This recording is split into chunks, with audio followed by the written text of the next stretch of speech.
भी जो आपने कहा था कि शराब में आजकल हम देखते हैं कि वो उंगली डाल के चीटे, जो एक टोटका इसको क्या है, इस टोटके का मतलब क्या है, इसका फायदा क्या होता है? बाकी शराबियों के लिए कम से कम काम आएगा कि वो भी आगे से टोटका करे, उससे क्या कुछ बेहतर हो सकता है, इसको अलग से बात करें। मियाँ बीवी का जोड़ा देखा है आपने? जी। बीवी को कोई दिक्कत आ जाए तो मियाँ कमज़ोर होता है, वो घर नहीं संभाल पाता क्योंकि बाहर देखना होता है। और मियाँ को कोई दिक्कत आ जाए तो बीवी कमज़ोर पड़ जाती है क्योंकि वो बाहर नहीं देखती है। इसी तरह से शुक्र और शनि दोनों मियाँ बीवी हैं। जब शनि खराब होते हैं तो बीमारी घर में आती है, जो कि इनको पहले ही सांस की तकलीफ पुरुषों होती है। वो बीमारी के साथ साथ ये शनि के सुख यानी मकानों के सुख, बैठ के खाने के सुख, आराम से चलने के सुख, खुशी खुशी आगे बढ़ने के सुख, ये खत्म हो जाते हैं जब शनि खराब होता है। तो ऐसी अवस्था में हम कहते हैं कि इन शुक्र शनि को इकट्ठा करके स्वस्थ कर दो।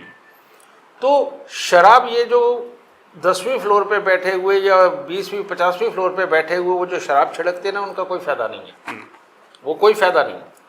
ये शराब का है क्या कि अगर शनि खराब हो और आदमी शराब पी ही रहा है तो उसको ये चाहिए कि भाई वो थोड़ी सी शराब लेके कच्ची ज़मीन में मिट्टी में गिरा दे।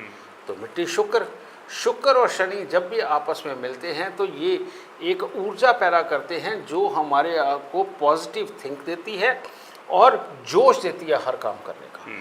तो इसका, अब हर कोई शराब तो पीता नहीं, तो पीनी भी नहीं चाहिए। शनि 11वां में हो तो पीनी नहीं चाहिए।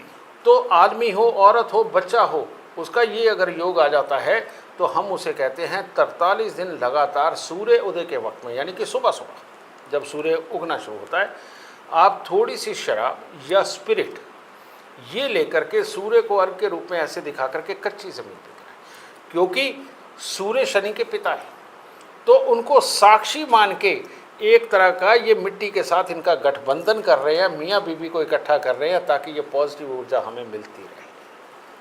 ठीक है जी। तो यानी ससुर साक्षी हो गए ना। यानी कि शराब के सिर्फ नुकसान नहीं है, उसको सही तरीके से इस्तेमाल करें तो उसके फायदे भी बहुत सारे हैं। तो इसीलिए ये इन दोनों को इकट्ठा, तो इनको पहले ये उपाय करके बाद में ये भी कर लेना चाहिए, बीमारियां चले जाएगी।